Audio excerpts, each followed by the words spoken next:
Chapter 45. Life or Death. I have already the bitter taste of death upon my lips. I feel the pressure of the heavy weight.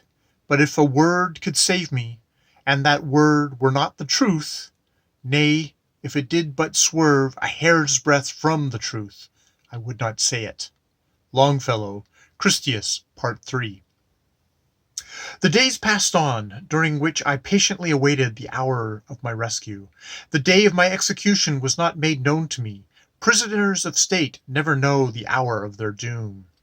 To a man feeling this suspense is worse than death. During the reign of terror in France, the prisoners of La Force and the concierge in Paris were daily conducted to the great hall, where the death list for the day, made out by the assembly, was read off to them by the jailer, or juge des armes, and the standing joke being, "Come out and hear the Evening Gazette."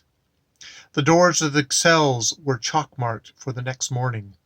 During those bloody days, which ended on the 9th Thermidor, 1794, when the Legislative Assembly declared the rights of man and swept away all nobility, peerage, hereditary distinctions, feudal regime, and titles, when Republicans, Gordonists, and the Mountain sat facing each other in the great hall, when liberty, equality, fraternity, or death were the watchwords, when everybody addressed each other by the title of citizen or citizeness, when all the men wore the red Jacobin capes and the fashion in female attire, for a wonder, ceased to sway the Parisian female heart.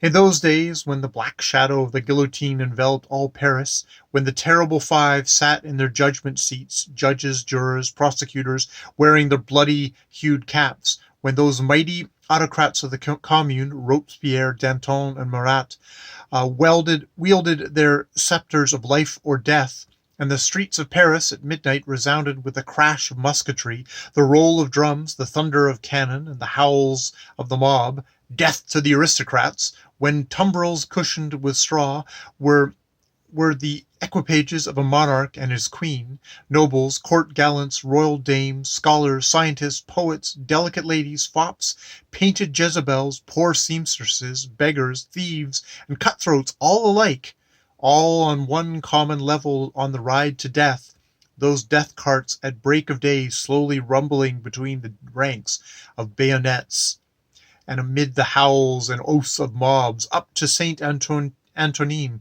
up to the maw of the Ensate axe, whose measured strokes spouted out royal and plebeian blood together on the sawdust, and whirled their gory heads pell-mell in the basket. These bloody tragedies closed the downfall of a corrupt and effete monarchy 99 years ago. Little did I dream that the downfall of an infinitely mightier monarch, an infinitely more magnificent, beautiful, gay, and luxuriant capital, compared with which Paris is but a village suburb, would ere long close with far more awful scenes on this Martian world. One night I was awakened by the deep tolling of a bell. I sprang from my cot. 'Twas the hour of execution. I looked from the bars of my window in the area far below. I saw one poor condemned prisoner led by the masked guards with torches to the death room.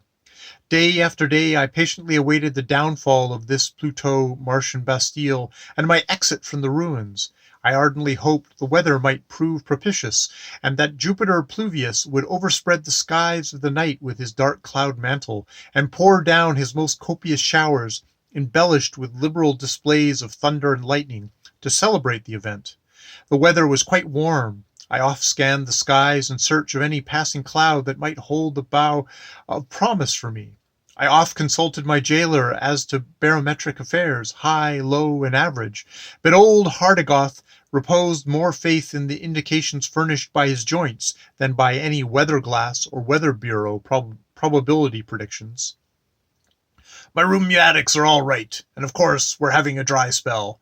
When my joints begin to stiffen up or growl, we'll have rain surely."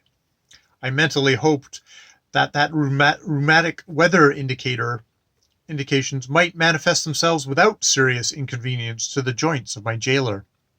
One evening, after taking 2 hours' pull at my constitutional, as Dickens Dickens calls it, jumping and thrashing around my cell after the style of the famous Baron Trench in his Prussian dungeon to keep my joints limber and my muscles from getting stiff.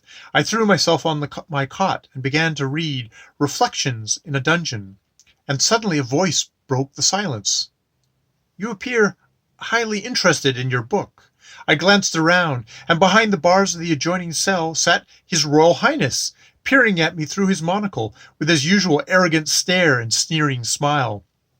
"Oh, yes," I replied with a leisurely yawn, "enjoying and criticizing this excellent work on ethics and moral philosophy, including a treatise on the natural history of the devil. It describes devils of all classes, species, and varieties, moral, intellectual, and physical, royal, noble, political, and fashionable. Devils in the church, the world, and society. According to the writer, who, being a Pluto-Martian, is of course quite competent to handle the subject, the horned and hoofed Jrny swarm everywhere, all around and within us, like flies around and very inside a molasses cask. There must be something very attractive in this kingdom to draw such immense emigrations from the bottomless pit. Furthermore, this satanic essayist says, and I quite agree with him on this point, it's always best to give the devil his due.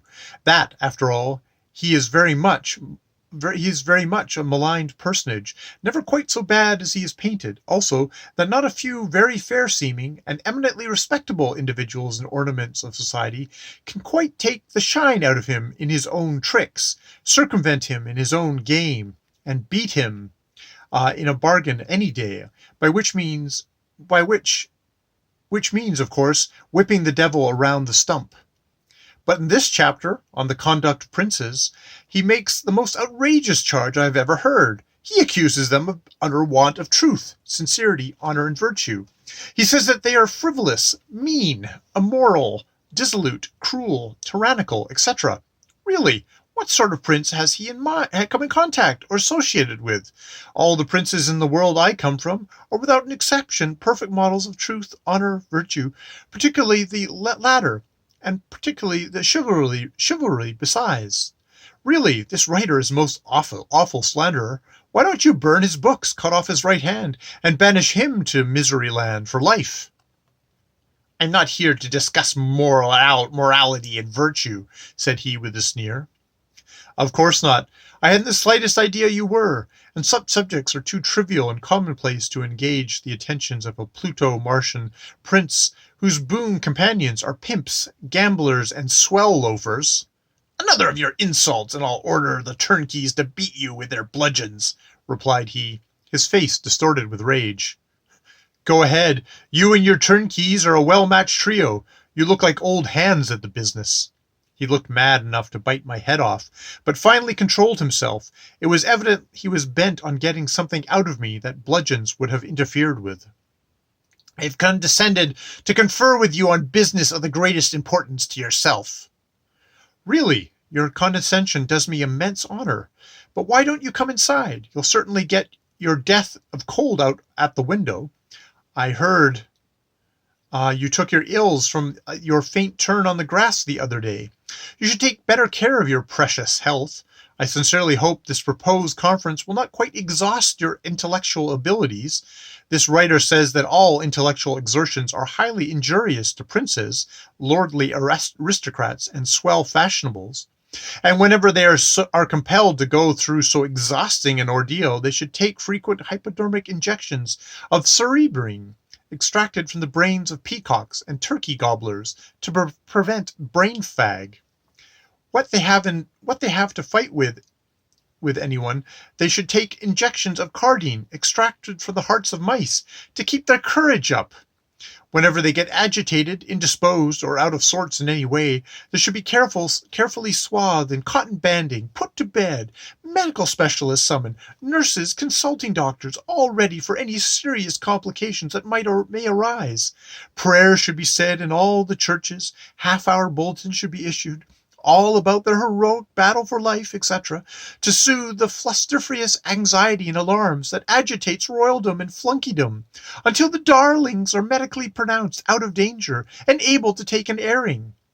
I would have given $5 for a good snap photograph of His Royal Highness's face at this speech. It looked like so much like the devil with the toothache. For several seconds he could not speak from sheer fury. Finally he hissed out, "Your life or death hangs on the touch of my finger." That's what our old Roman emperors used to say about their thumbs when they turned them up or down in the gladiatorial shows. You seem to be a sort of Martian Nero. His Highness evidently did not quite comprehend the flattering compliment and continued, "Listen to what I have to say, prisoner, and make no comments." "All right, I'll keep my comments till you had your say, provided it's not too tedious. Otherwise, I may take a nap in the meantime." "As you are doubtless aware, I have formally demanded the hand of Princess Mandel Ultima in marriage. My kinship to her family gives me a prior claim beyond that of any prince or person of royal blood in this or any other kingdom. It is rumored that the princess entertains towards you," here his physiognomy expressed the most intense disdain, "sentiments more tender than those of mere friendship and esteem. I have good reason to believe it to be true, and consider it the only present obstacle to her acceptance of my hand and the consummation of my marriage with her. If she were convinced that you entertain no other sentiments than those of mere esteem or friendship for her, she would naturally feel piqued, as any woman would, and her very natural pride, awakened by your indifference, would prompt her to accept a matrimonial alliance with a prince regent of the most wealthy and powerful of Martian kingdoms." "Your twaddle is getting tiresome," said I, yawning. "What are you driving at?" "The question of your life or death." "Already settled by your venal court, your perjured witnesses, and your hireling judges." "Your life will be spared on one condition." "Name it." "As follows. You will write a letter, signed with your signature, to the Grand Duke and Prince of Mandel Ultima, stating that if the Princess Sulima will accept the hand of His Royal Highness the Prince Regent of Sundor-Luzon in marriage and sign the contract for the same in the presence of duly authorized witnesses, His Royal Highness will pardon and restore you to liberty.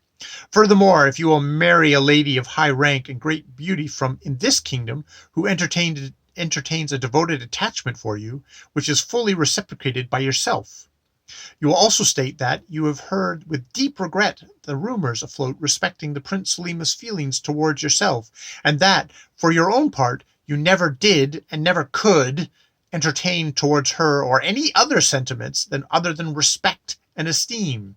Also, after your marriage, you will become a resident of this kingdom, and His Royal Highness will bestow upon you a peerage, great wealth, and honors." "Who is the lady?" "Her Duchess, Her Grace, the Duchess Alessandra." I could not refrain from an involuntary start, but he did not perceive it. "One of the most beautiful and accomplished ladies in this kingdom, of high rank and immense wealth. Your marriage will be most brilliant. You will possess a lovely bride, a peerage." "And if I refuse your conditions?" "Your death follows." "Then let it come. Sooner than stain my honor, sooner than utter so base a falsehood to further your infamous scheme, I would die." "Do you see these letters?" holding up several which the marshal had permitted me to write during the trial to my friends in Mandel Ultima. "They never reach their destination, you see. They are opened." "So you add the trade of mail robber to your other honorable pursuits?" "They have all been examined by one of my most clever experts, your handwriting and signature thoroughly studied and copied, so accurately that you yourself could hardly detect the copy from the originals," he replied with a cool smile. "Forger also. What an ornament you would be among the select society of Adar Sing Sing." "How would you like to have my proposal, so you scornfully rejected, written out by my expert, signed with your copied signature, and sent to your friends?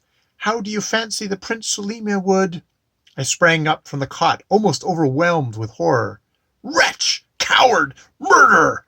Wearing coats of mail to protect your vile body and electric batteries to paralyze your antagonists, I spared your worthless life at the intercession of your child, whose heartbroken mother you drove to madness and death, sooner than allow my life to be purchased by your villainous plot, sooner than to see the hand of Princess Selima touched by so foul and loathsome a reptile as you, I'll dash my brains out against these walls." "Ha ha ha!" he laughed. "Ravings of a lover deprived of his mistress. I'll have you chained. I'll have my proposals all written out in your handwriting and signature and sent to your friends. My expert shall write love letters in your handwriting and signature, addressed by you to the Princess Alessandra, brimful of passionate love and devotion.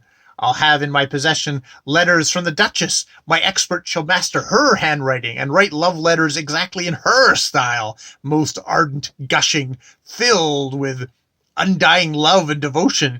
You understand? Addressed to you. Do you see this locket?" Holding up a beautiful miniature of the Duchess, set with brilliance. "I'll have this locket you have so ardently longed for, you understand, enclosed in her letter to you. All this sweet correspondence mementos, intercepted, you understand, and placed in my hands. Do you see this handkerchief?" Holding up one given me by the princess. "I'll have my experts write a letter from you to the Princess Selimia, expressing your regrets that you can no longer keep her little memento, and therefore return it to her. The handkerchief shall be enclosed in that letter, and all shall be dispatched to the princess. Ha ha! Fool! You are so ignorant of womankind as not to know that hell hath no fury like a woman scorned. She'll despise you from the bottom of her heart. She'll accept my proposal at once and—" "Out of my sight, dog!" I exclaimed. "Here, study the natural history of the devil, if you have brains enough to comprehend your teacher. See that if you can't get up a better trick." And I hurled the book full in his face. It flew straight through the bars and struck him square on the nose. I was pleased to see blood spout. "And here's a strong argument on ethics and moral philosophy," hurtling another book. "Perhaps you'll profit for it." The philosophical argument was heavier than the devil's tricks, and almost knocked him flat. "Ho there!" spluttering, bawling through his bloody handkerchief. "Jagovich, Bollock, Tronax! The villain has assaulted me. Chain him, beat him, black and blue." There was a rattling of keys and a drawing of bolts. The door was flung open, and the three turnkeys, burly, villainous-looking fellows, armed with manacles and bludgeons, rushed at me. I jumped up, hit one fellow a kick in the stomach that doubled him up, snatched his club, dodged the other fellow's blow, hit him a whack on the skull that knocked him flat, hit the third fellow a clip on the jaw that sent him staggering out, pitched the senseless ones out after him, jerked the keys out of the door, slammed and locked it on the inside, and strode to my cot. "Good!" said I to myself. "This is a regular variety performance." The elopement was to come next to the love declaration, but Thermitor had arranged a pleasant interlude without letting me know it beforehand. The prince, it seems, was to be booked and the turnkeys polished off as a lively little byplay between acts. Hope I'll have a few more of the same sort. They'll make the play all the more spicy. I glanced at the window. The prince had disappeared. I felt quite disappointed. "Gone to be treated for a sudden attack of epistaxis," said I. "Hope the rest of the performance will open shortly." There was a shuffling of feet outside and a rattling of keys. "Open the door!" ordered several voices. I strode to the portal, club in hand. "Private meeting of the club," said I. "Executive session. Terms of admission to outsiders are knock down and drag out." "Unlock it or we will break the door open," vociferated several voices. "And the club will break your heads open." There was a council of war for a few moments. "He's a terrible fighter," muttered one. "Ordinarily peaceable, but when he's on a war path, look out," replied the club. He kicked Jagovok's breath out of him," muttered another. "He knocked out 3 of Tornox's teeth out," growled one. "Ready to knock several more out and settle the dentist bill in the bargain," replied the club. "Bollock will have to be sent to the hospital with a broken head," whispered another. "Can supply the doctors with a few more cases of the same sort." "Lieutenant," said a voice. "Is that you, Hardigroth?" "Yes. Open the door. I pledge you my word. You shall not be harmed." I turned the key. Hardigoth entered with a dozen guards, manacles in hands. "Stand back in the hall, men," ordered he, and the guards departed. "Lieutenant," he said, "I hate to do this thing, but I must obey the governor's orders." Without a word, I held out my hands. He locked the manacles on my wrists, and the gyves on my ankles, connected with chains, locked an iron hoop around my waist, connected with a chain to a heavy iron ring, and staple in the stone floor near my cot. The chain allowed me about 6 feet tramping room. "It's His Royal Highness's orders to keep you chained day and night," said he. "All right," said I. "Oft in the stilly night, while slumber's chains do bind me, fond memory will bring to light the iron chains around me." "It's a damned chain, anyhow," muttered he. "Not a bit, my dear Hartigroth. Honor and shame from no condition arise. Act well your part, there all honor lies." "The prince turnkeys prisoners acted their parts in the performance pretty well, didn't they?" "First class. It was a right lively little play, but you didn't finish up your part of the performance as you ought to have done." "What was that?" "Killed the big villain," whispering in my ear. "I only wish you had finished him on the spot, with something heavier than the devil's history, but the devil is so sure of him, he's in no hurry for him. I'm sorry for you from the bottom of my heart. You're a brave and gallant fellow, and it's my pity to see you cut off in your prime. I have led many a brave man from these cells to the scaffolds of the executioner, but before I'll consent to lead you there, I'll throw down my office and fly this kingdom, which is probably as good as death, for if they catch me, as they probably will, it's solitary confinement for life." The tears stood out in the old man's eyes, as, wringing my hands, he departed from the cell. Time passed unheeded, as, with my face bowed upon my hands, the full horror of my situation now came over me. Suddenly a letter thrown through the transom fell fluttering to the floor. I picked it up, opened, and read: "Copy of Article 19, Section 7, appertaining to criminals under sentence of death, from Criminal Statutes of the Kingdom of Sundora-Louisiane. Be it enacted that assaults by condemned prisoners upon personages of royal dignity and station, with intent to inflict bodily harm or injury, are adjudged to the 4th degree of high treason, and are punishable with death by crucifixion, or burning, or both, the selection of which is submitted to the discretion of the royal person, or persons so assaulted." For a moment my blood turned cold. Appended to the article was the following note: "His Royal Highness compliments to Lieutenant Hamilton has consented to favor him with a picture of this mode of execution above described, which is now being performed in the death room on the prisoner of state convicted of the above offense. His Royal Highness sincerely hopes that Lieutenant Hamilton may derive much pleasure from the same." The note was in Dievageur's handwriting. Suddenly a bright light, as from an immense mirror, gleamed through the bars of the inner cell, and there, on the opposite wall, was the figure of a naked man, stretched on an iron cross, writhing in the agonies of crucifixion, the gouts of blood dripping from the nailed hands and feet. Beneath was an open brazier of flaming coals, and the roasted flesh was shriveling on the limbs. Horrible green adders were clinging around his loins, themselves tormented with the heat, and sticking their fangs deep in the trembling flesh. A vulture was perched on the victim's head, whetting his beak to peck out the eyes. The dying man turned his face towards me, his eyes upon me. God in heaven! That look! With a cry of inexpressible horror, I threw myself on the cot. I do believe my good angel carried up my soul felt prayer to the throne of mercy, for with that vision of horror glaring in my face, I sank into a dreamless sleep, and in the moment of my last lingering consciousness, methought a voice whispered softly in my ear, the voice of one far away: "Courage, hope, trust in God."